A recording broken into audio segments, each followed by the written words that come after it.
Músicas do Mundo, etnomusicologia na rádio da universidade. Produção e apresentação do Núcleo de Estudos em Música do Brasil e América Latina, do Departamento de Música da URGS.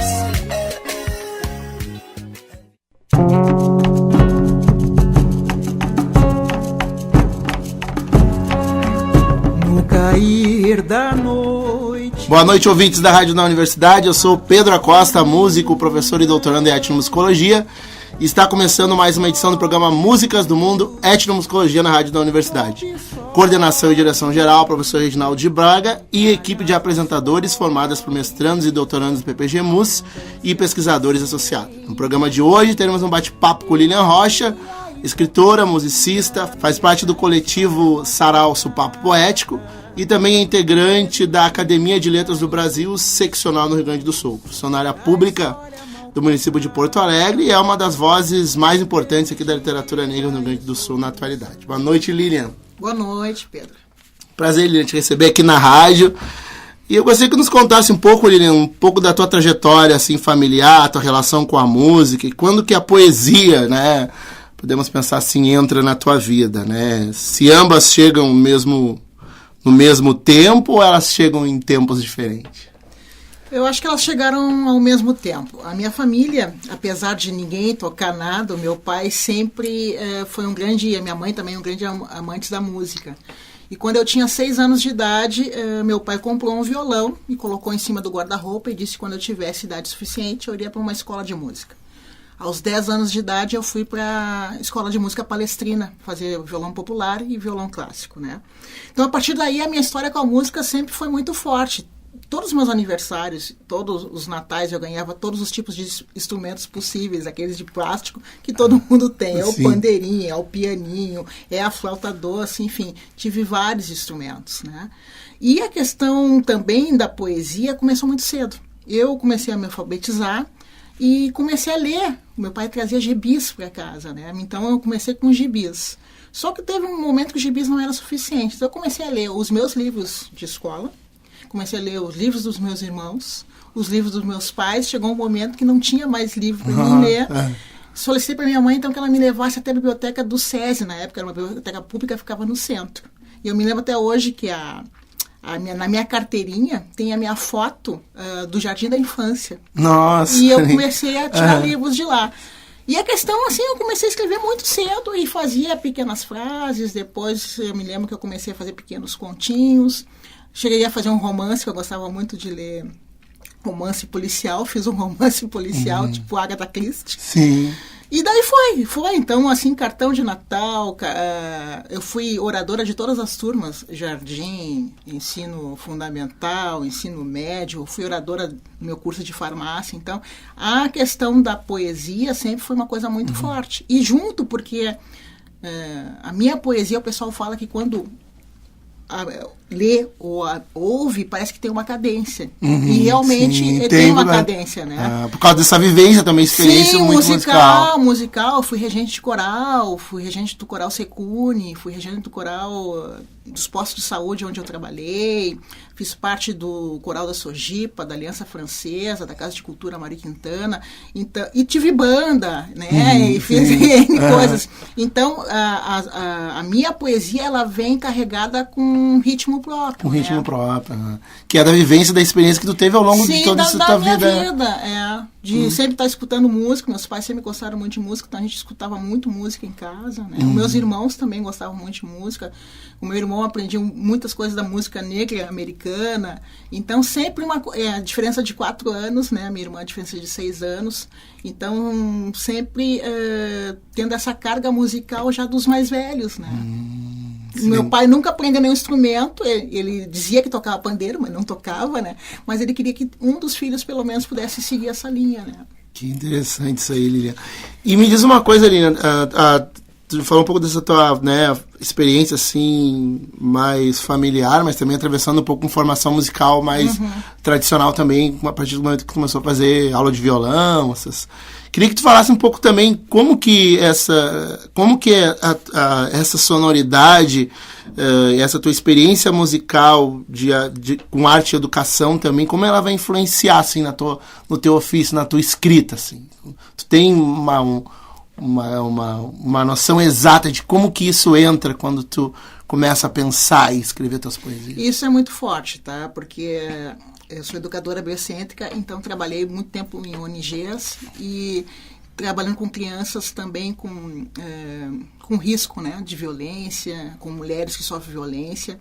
Então, na realidade, toda essa sonoridade, essa musicalidade, quando eu vou escrever, traz as minhas vivências por onde eu já passei. Então, já trabalhei trabalhei na Bom Jesus, já trabalhei no Morro da Cruz, na Quebrada, e na Restinga, com grupos, né, trabalhando sempre com grupos e trazendo sempre a questão da importância de resgate da autoestima através da poesia e da música. Então, a sonoridade e a forma de escrever traz também esses percalços que a gente enxerga no outro, né? Porque a nossa identidade só é feita com relação ao que a gente enxerga com relação ao outro, né? O que a gente pode transpassar. E nesses caminhos todos, essa poesia, essa sonoridade das músicas tem a ver com essa possibilidade de enxergar no outro coisas que passaram por mim também, né? Então, o quanto é importante, e essa questão da educadora biocêntrica, né? Ter visto vários contextos que não são os meus, né? Apesar de eu ser negra, eu nasci numa família de classe média. Sim. Né? E quando cheguei na minha família, já estava num momento assim que a família estava bem, porque meu pai era funcionário público, funcionário do Poder Judiciário, né?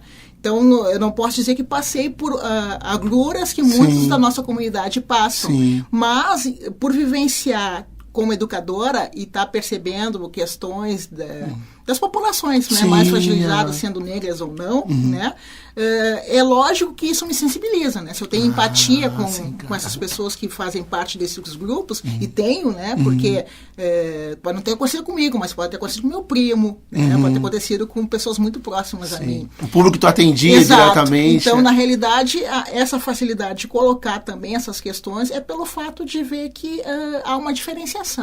Né? E nessa diferenciação é necessário ser colocada, ser exposta para ser modificada alguma coisa. Perfeito. E diante de tudo isso aí, Lilian, de todo esse trabalho que tu tem, né, tanto com poesia, com a música, né, eu queria que a gente pudesse agora conversar um pouco esse lado mais, assim, digamos assim, humano, né, do artista e do profissional, assim, de ter tempo para fazer outras coisas. Eu queria realmente perguntar isso. Sobra tempo, assim, diante de toda essa demanda que você tem de eventos, né, atividade profissional, de ter espaço para lazer, assim, na tua vida, ou essa militância te consome? A militância, o trabalho militante, o trabalho, né, na universidade, que você tem que também um trabalho forte com parceria com o DEDS também, o Papo Poético, enfim, todos esses espaços aí que tu frequenta te possibilitam deixar um tempo para fazer outras coisas, tipo pegar um cinema, ver um filme, esquecer das questões raciais ou não? Sim, porque na realidade, assim, por exemplo, eu adoro cinema. Eu adoro artes em qualquer sentido, né? Então, na realidade, muitas vezes eu vou muitos saraus em Porto Alegre, mas nem todos são na temática negra, né? São, enfim, infinitamente de outros aspectos que abordam outros assuntos. Cinema também eu adoro, eu sempre procuro ir pelo menos 2 vezes ao mês, tá em contato. Eu vou a shows, adoro shows, né? Tem a família, né? Sim. Então, na realidade, geralmente final de semana é dedicado à família para a gente poder estar junto. E a gente adora viajar em família, né? Então, a gente programa viagens. Pode ser a coisa mais perto aqui, até na Serra, até fazer uma viagem para Uruguai, Argentina, ao fim, ou para o Nordeste. A gente sempre procura estabelecer alguns parâmetros para poder estar junto, né? Que é fundamental, né? E assim, e as coisas também que eu faço, os eventos, todas as questões das aulas, das questões da poesia e da música, também fazem parte desse humano. Né? Porque se esse humano também não se nutrir disso, o trabalho fica sem qualidade. Então tem que se nutrir também disso, ser uma coisa que faça bem, para também não se exaurir, né? Então, ao mesmo tempo, assim, pessoal, pô, mas eu te vi ontem aqui, tu já tá aqui a colar, e amanhã tu vai estar a colar. tá um momento que realmente eu tenho até negado alguns convites. Mas é uma coisa que alguns são tão importantes, é um momento tão importante do que está acontecendo com relação, principalmente a literatura das mulheres negras. E principalmente é uma questão de se perceber no mundo e que tu tem que te colocar presente, que tem algumas coisas que tu não pode negar, mesmo que às vezes te sobrecarregue a vida pessoal. Em algum outro momento vai descansar. Sim, entendi. E tipo assim, eu acho que o momento é agora, porque depois pode ser que amanhã não te chamem mais. Né? Entendi. Então, enquanto existe esse momento e que a coisa tá boa, tá florando, e que tu pode fazer a diferença, eu acho que algumas coisas tu tem que estar presente.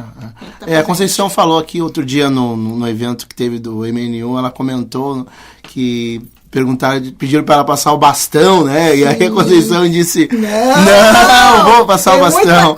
Tem muita coisa para fazer. Então, mas é interessante ver também que também há, por outro lado, outra discussão em relação à doença da população negra, né? Intelectuais que muitas vezes morrem muito cedo por conta de depressão, né? Sobrecarga de trabalho. Até a juventude hoje da universidade também tem um pouco essa preocupação de a gente tá ficando doente porque as demandas são tanto, mas enfim, né?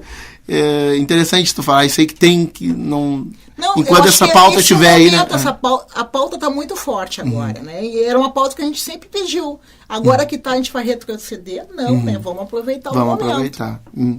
Mesmo que isso nos sobrecarregue um pouco. Sobrecarrega, mas em outros momentos tu consegue, né? Na realidade, tu tem que saber jogar, né? Algumas coisas tu vai negar, é claro que nem tudo dá pra tu ir, né? Os convites aparecem, mas quando é algo que realmente é importante estar presente, eu acho que tem que estar presente. Pô, Lilian, legal. Lilian, eu queria agora conversar contigo sobre essa música, O Capitão do Mato, né? Que é uma canção que a gente tem acompanhado o trabalho nos Papo Poético e viu algumas performances suas em relação à poesia e também a parte musical, essa que você falou que vem. Eu queria que tu falasse um pouco como é que foi esse processo criativo dessa música e de colaboração, como que foi? Tem várias outras pessoas envolvidas, a música também está na internet, o clipe está na internet, eu dei uma olhada, a gente tem 400 acessos, mas 400 pessoas que ouviram a música Capitão do Mato. Eu queria que tu comentasse um pouco como é que foi esse processo de criação, elaboração da música, quem ajudou na organização. Na realidade, como eu falei, a música meio que vem já com um ritmo, né? E conversando, eu faço várias apresentações. Daí um colega nosso que também frequenta o Papo Poético, que é o José Carlos Rodrigues, né? Um dia ele disse, olha, eu tenho uma coisa para te mostrar, não sei se tu vai gostar, né? Eu disse, não, vamos ver, né? Daí ele me mostrou, achei muito bom. A gente resolveu fazer, então, uma coisa mais profissional. Fomos para estúdio, né? A letra é dele? A letra é minha. A tua, a letra é sua. A letra é minha, é uma poesia que está no meu livro. Que está no livro. Está no livro, tá nesse livro aqui, Capitão do Mato, está no Negra Soul. E ele gostou muito, né? Então, musicou, daí a gente foi pro estúdio, gravamos com o Jorge Fox, né? Fizemos todo um arranjo e depois pensamos assim, vamos lançar em vídeo, né? Então, fizemos um vídeo. Primeiramente, a gente começou com o Golpe Sordes, que é uma outra música minha. Que a gente vai ouvir depois no final do programa. Mas a gente achou que naquele momento que a gente foi lançar, que foi no final do ano passado, que era perto do novembro, era interessante o Capitão do Mato. O Capitão do Mato, por quê? Porque ele surgiu. Não é só a questão histórica do Capitão do Mato, mas pelo fato que hoje em dia a gente vê ainda muitos negros, e também surgiu pela história daquele vereador de São Paulo, né? Que não vou citar o nome para não dar mais ele, pelas ideias dele, ou seja, ele era contra cotas, ele era completamente contra as ações afirmativas. Então, ainda hoje existem capitães do mato. Então, a letra foi feita em função disso. Né? E a melodia veio mesmo quando o José Carlos fez, com essa intenção de trazer essa pujança, né? A gente pensou no Capitão do Mato, que é o policial negro que persegue as pessoas no supermercado, né? Ou quando tu entra numa loja, um negro te olha e não vem te atender. Então, situações de Capitães do Mato que existe ainda nos dias de hoje, né? Interessante isso, também mostra um pouco dessa crítica, né, Lilian? Que sim. Mesmo tu sendo negro, tu não tá imune a crítica. Não quer dizer, né? Porque a gente nasce da raça negra, né? Mas o tornar-se negro é uma outra questão. É uma questão de vivência, de naturalidade, de perceber que existe uma causa maior. O professor Molefe Assante, da Afrocentricidade, ele comenta muito isso, da questão da consciência, né? Ou seja, né, tornar-se negro também, tornar-se consciente de todo o processo legado, né, que foi deixado aí pela escravidão e que de uma forma ou de outra a gente carrega no enfrentamento desse legado aí também, né? Mas que as pessoas têm que tomar consciência disso. Isso só toma consciência com a educação, com cultura, enfim, né? Então vamos ouvir agora, então, Lilian, a música aí, Capitão do Mato.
Eu sou Pedro Acosta, músico, professor e doutorando em etnomusicologia, e este é o programa Músicas do Mundo, Etnomusicologia na Rádio da Universidade. Lilian, qual foi o teu contato inicial assim com os saraus negros? Agora entrando nessa parte assim, dos saraus, que a gente vê que tem uma ação muito forte, assim, né, por ser musicista, né, por trabalhar com biodança, que você também... Biodança, né? Biodança. Biodança que você trabalha. E o sarau, eu queria que tu falasse um pouco como é que é essa tua relação, como que entra os saraus, né? Como que tu começa a aparecer nessa cena, ou quando essa cena de saraus te interessa, né? E quando que entra a literatura negra? Porque os saraus vem primeiro e a literatura negra vem depois, ou esse jogo se deu no mesmos tempos? Não. Como funciona isso? Nos anos 90, eu fiz parte de um grupo do Secune, que é o Centro Ecumênico de Cultura Negra. E onde existia um curso de extensão ligado à Unicinos, que era a Universidade Livre. Lá se aprendia, era um curso de africanidades, ou seja, história, cultura, enfim, era um curso de extensão bastante longo, né?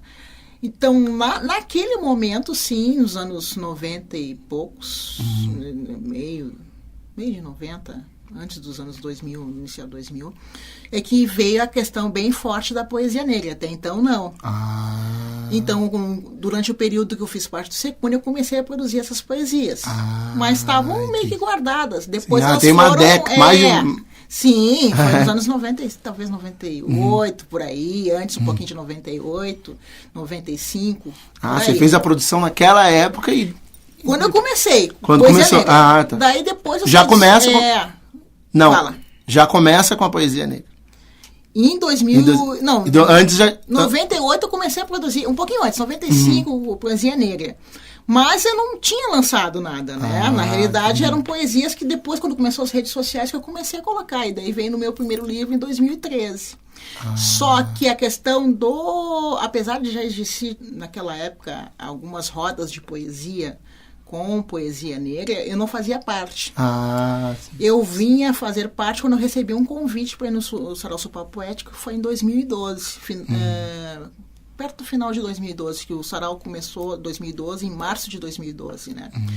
E o meu irmão era muito amigo da Vera Lopes e disse, olha, tá acontecendo uma cena muito legal em Porto Alegre. Meu irmão não morava nessa época em Porto Alegre, morava em Brasília, né? Daí ele me disse, olha, vai lá, vai conhecer. De Brasília ele... porque o pessoal era... ele era do movimento negro aqui, antes de ir para Brasília, né? Então, o pessoal mandava mensagens para ele, olha, tá acontecendo um movimento muito legal aqui, o Sarau, para o pessoal de teatro, o pessoal de música, tá todo mundo indo no Sopapo Poético. Esse Lilian, eu fazia parte de outros saraus de Porto Alegre, que não era de literatura negra. De literatura negra, então você já circulava por isso? Já circulava, em Porto Alegre, Cante Porto Alegre, Canoas e outros lugares que tinha saraus em Porto Alegre, em vários, né? Sempre teve muito sarau.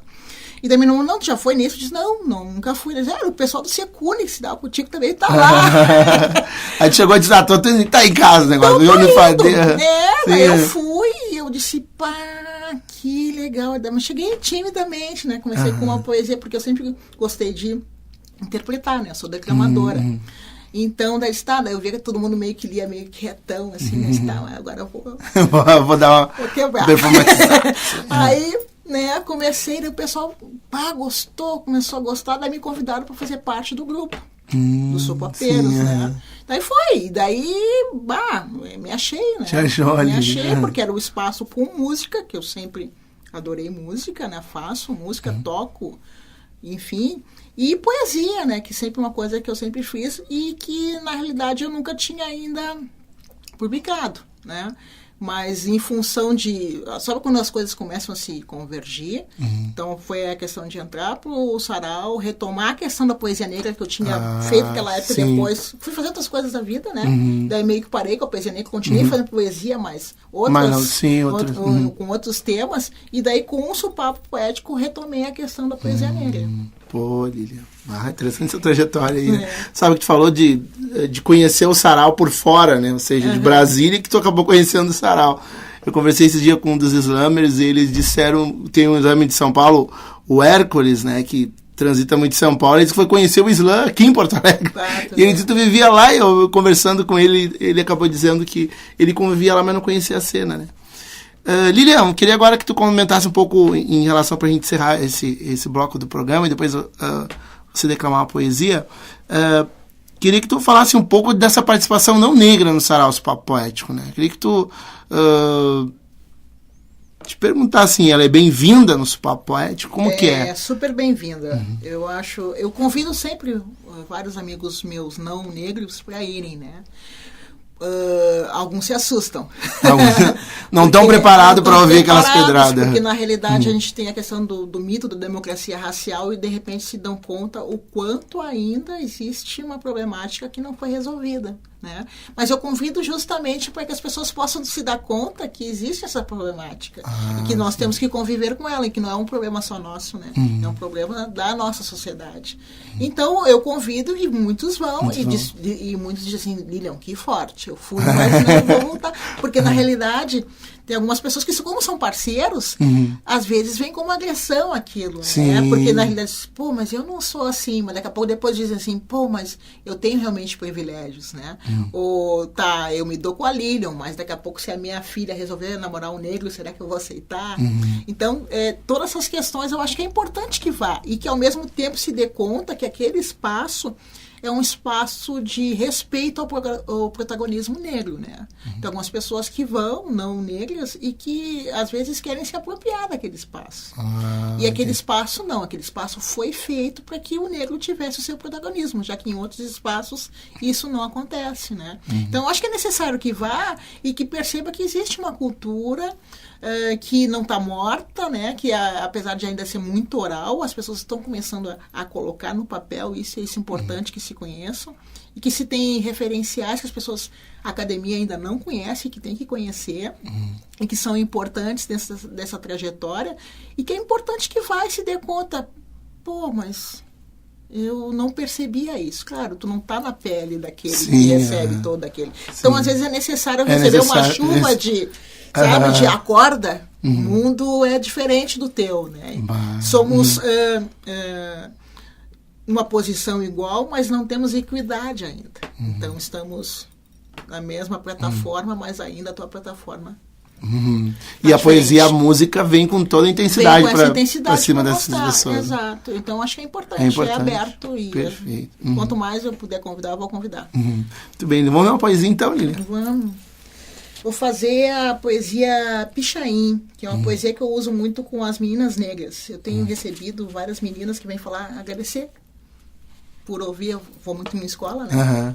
Então Pichain.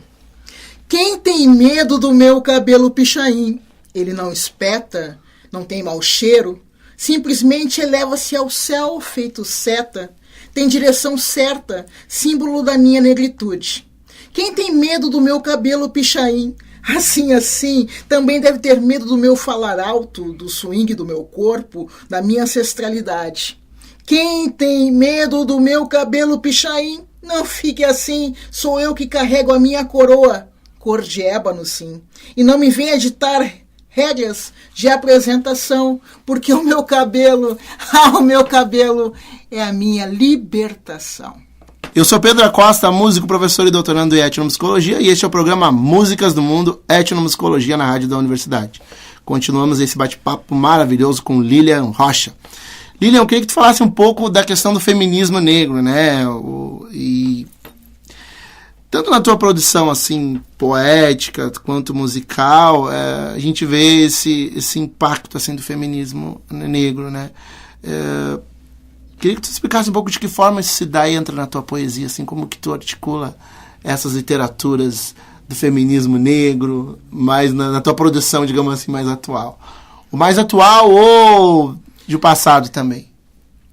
Eu acho que é fundamental, assim, porque as escritoras negras, né, elas ainda têm uma percentagem muito baixa com a questão editorial, né? Não só as escritoras negras, as mulheres escritoras em geral, né? E esse assunto, principalmente das mulheres negras, é fundamental, porque as mulheres negras foram tão maltratadas, né? A sua autoestima foi tão renegada. E através da poesia eu tenho percebido, não só a minha, mas de tantas outras mulheres que estão aí, como a Cristiane Sobral, Elisa Lucinda, Conceição Evaristo, e outras que não só de poesia, mas que escrevam em prosa também, própria de Jamila Ribeiro, que trazem essa questão de se olhar, né, e se perceber dessa potência dessa mulher, né? Digo potência porque a gente já cansou de ser forte, né? Forte, sempre tu colocava com as mulheres fortes, então não recebe, sendo forte, tu não recebe anestesia no teu parto, né? Sendo forte, tu pode carregar, o pai pode ir embora e tu carregar teus filhos, né? Então, e essa mulher negra, essa beleza, onde é que ficou, né? Então, essas mulheres negras sendo preteridas, né, até na questão do seu companheiro, né, a gente vê tantos homens que se dizem com a consciência negra bem estabelecida, mas tu vai ver que as suas companheiras são brancas e loiras de preferência, né? Então, o quanto era necessário trazer para essa escrita, e que essa escrita sendo alardeada, sendo publicada e sendo falada, dessa beleza dessa mulher negra, dessa potência, não dessa fortaleza, mas dessa potência que essa mulher negra tem, e que ao mesmo tempo está no momento de se colocar de um outro formato, ou seja, né, um outro formato assumindo a sua beleza, a sua cor, a sua potência, e poder se colocar no mundo de uma forma diferente, ou seja, né, a gente vê, surgiu a marcha do Orgulho Crespo, né, surgiu tantas mulheres se colocando politicamente, né, mulheres negras, e a gente foi fazer uma estatística vendo mulheres negras que estão em cargos, né, mais superiores, né, são tão poucas ainda, né, então é um assunto recorrente nas minhas poesias, porque eu acho que é necessário se colocar. O meu primeiro livro, por exemplo, ele era mais lírico, digamos assim, o Vida Pulsa, não trazia tanto essa questão. Quando eu comecei a frequentar o Sopapo Poético, eu comecei e retornei, porque antes eu fazia parte do movimento negro através do Secune, e retornei através de outras organizações também negras, né, e que trabalham com mulheres. Então, e visitando escolas, a gente percebia depois, quando as meninas vinham tocar no teu cabelo e perguntavam qual era a tua profissão, o que tu fazia, como é que tu tinha esse porte, como é que tu falava assim, como é que tu escrevia, era autora. Então, eu percebi que era mais do que necessário cada vez mais trazer essa questão. Por isso o título Negra Soul, né? Entendi. Tem a questão do Negra Soul, a questão rítmica do ritmo soul norte-americano, né? Negro norte-americano, mas também tem a questão do Negra Soul, porque tem uma poesia que me bateu muito e que até hoje eu declamo e o pessoal chora, se escapela, que é o Gritar-me Negra, de Vitória Santa Cruz. Naquele momento eu percebi então que essa Negra Soul era necessário se colocar, né? Durante muito tempo usei cabelo alisado, né? Usei, não nada contra quem usa, cada um no seu momento. Mas depois chegou um certo momento, 2014, que não me servia mais, né? Então, porque era uma representação de uma coisa que não é o meu natural. O meu natural é uma negra que tem cabelo crespo, né? Então, a partir daí, também a questão do Negra Soul de se tornar-se negra. Né? Sempre negra, tendo consciência, mas cada vez mais... tomando essa consciência, o quanto é importante colocar essa questão para as outras pessoas também. Pô, legal isso, Lili. Vamos ouvir então mais um poema, então, Lili, para a gente encerrar esse bloco do programa. Marcas, que vai sair no próximo livro, na Feira do Livro, é o Menina de Tranças. Marcas. Na pele a marca do rasgo profundo, cerzido pelas histórias distorcidas de um povo roubado em suas memórias. Seu grito calado revela a ira que reverbera em seu peito. Sufoco, mas não morro, sou um sobrevivente.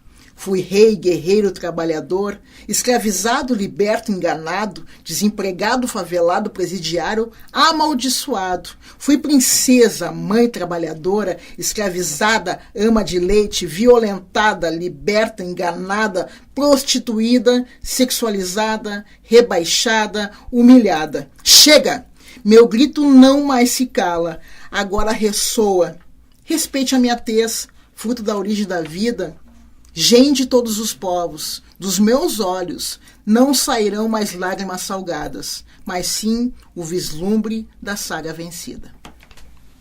Eu sou Pedro Acosta, músico, professor e doutorando em etnomusicologia, e este é o programa Músicas do Mundo, etnomusicologia na Rádio da Universidade. Continuamos esse bate-papo maravilhoso aqui com Lilian Rocha. Lilian, para encerrar esse último bloco do programa, eu queria que tu contasse um pouco como é que é conviver assim nesses diferentes espaços assim que não há, em que o negro não é a maioria, né? Porque você falou que se circula por diferentes espaços, então conhecendo a cidade, já sendo universitário, tendo passado pela academia, né? E uma academia que não é... Como é que é para ti também circular por esses outros espaços? Durante muito tempo eu fui única, né? E é estranho tu ser única, né? Assim, por esses espaços todos, né? Quando eu entrei na universidade, me formei em 88 em farmácia, né? Eu era a única negra do curso de farmácia durante um tempo, de 84 a 88, depois surgiram outras pessoas. E também nos saraus que eu frequentava, né? Até porque algumas pessoas às vezes acham que alguns espaços não são... alguns negros acham que não podem frequentar alguns espaços, né? E hoje, graças ao bom poder infinito, eles estão se dando conta que qualquer espaço é espaço de negro. Então, cada vez mais eu não estou mais sozinha. Né? Sim, Então, o quanto é importante agora perceber, e também é importante estar nesses espaços para poder se colocar como tal, não como a mucama, né? Mas como aquela que tem a voz ativa, que tem o poder da fala, né? E se colocar como tal. Então, eu dizia que eu achava até estranho que em alguns momentos, em alguns lugares, parece que para justificar a tua presença, as pessoas têm que dar teu currículo. Não, porque ela é a doutora tal, que já viajou não sei por quantos lugares, que já escreveu tantos livros. Parece que tem que dar uma justificativa para tu estar ali, né? Verdade, mas eu não deixo de estar nesse espaço, porque eu acho que eu tenho direito a estar em qualquer espaço. E não é só o fato de estar, né? O que mais surpreende as pessoas, que não é só o estar, é o poder se colocar e ter opinião. Né? Mas eu acho que isso está mudando e fico muito feliz. Eu tenho visto assim, em alguns lugares que eu era a única, agora tem outros que já estão participando, que já estão indo, mas ao mesmo tempo tem pessoas que ainda têm receio de ir, porque acham que não vão ser bem tratadas ou vão ser deixadas de canto. Não, tem que ir, se colocar. Tu tem cultura para isso, tem conhecimento para isso, tem que estar nos espaços, porque só assim as outras pessoas vão poder conhecer a tua poesia. Por exemplo, né, eu tive agora pela Caravana Literária em Cruz Alta, em Lajeado. Eu li poesias como Pijain, né? Até porque é onde só tem alemães e italianos, para ter conhecimento que existe uma outra cultura nesse estado que só tem 18% de negros, né? É importante saber que existe um legado também desses negros nesse estado, né? Então tu tem que estar circulando, mesmo que muitas vezes tu se sinta, que estranho, só tá eu, mas daqui a pouco vai estar eu e mais o outro, vai estar mais o outro, mais o outro e mais o outro. E isso é o que tem acontecido, porque as pessoas estão começando a sair um pouco do seu casulo. É importante fortalecer o núcleo. Eu acho que a gente, como coletivo, tem que se fortalecer, se olhar, ver as nossas problemáticas e seguir adiante. Mas tem que se oxigenar. Não basta só ficar no coletivo. Senão essas ideias só vão ser conhecidas por nós. E as nossas ideias, a nossa forma de ser e a nossa cultura tem que ser conhecida por todos. Então, nós temos que estar nos outros lugares. Muito legal, Lilian. Quero te agradecer, Lilian, por esse bate-papo aqui no programa Músicas do Mundo, e gostaria que tu deixasse agora teus contatos aí, como o pessoal pode te acessar o teu trabalho nas redes e tal, para conhecer um pouco mais o trabalho da Lilian. Bom, o meu trabalho, principalmente de música e de poesia, as pessoas podem conhecer através do Face, né, que é procurando como Lilian com N, né, Lilian Rocha. Instagram pode chamar pelo Lilica Marques 24. E, enfim, né, através do Supapo Poético mesmo, todas as últimas terças-feiras dos meses, nós estamos lá no Centro de Referência do Negro, né? E meus livros, né, que estão aí nas livrarias. Onde né? que se encontra? Então, tu pode encontrar o Negra Soul, tu pode encontrar tanto na Livraria Taverna como na Livraria Baleia.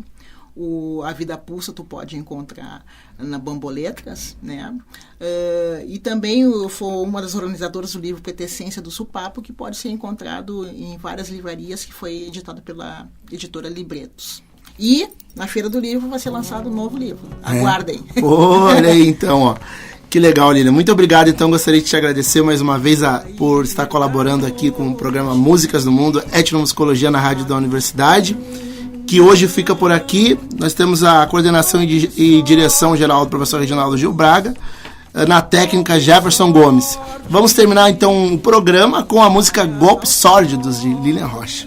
Até semana que vem, às 20h30 na Rádio da Universidade. Ironia, hipocrisia, ironia, hipocrisia da história mal contada e deglutida em soluços da história mal contada, deglutida em soluços por uma maioria maltrapilha, surrada e abatida, enquanto belas e recatadas tornem seus lençóis de seda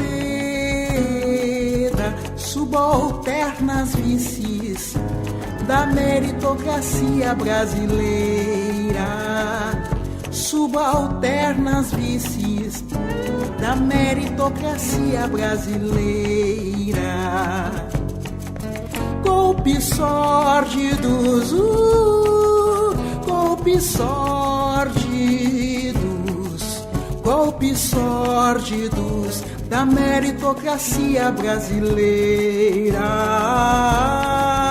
Golpes sórdidos, golpes sórdidos, golpes sórdidos da meritocracia brasileira.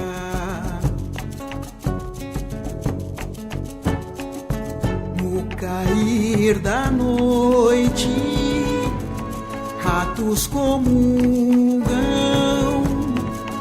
golpes sórdidos. Músicas do Mundo. Etnomusicologia na Rádio da Universidade. Produção e apresentação do Núcleo de Estudos em Música do Brasil e América Latina do Departamento de Música da URGS.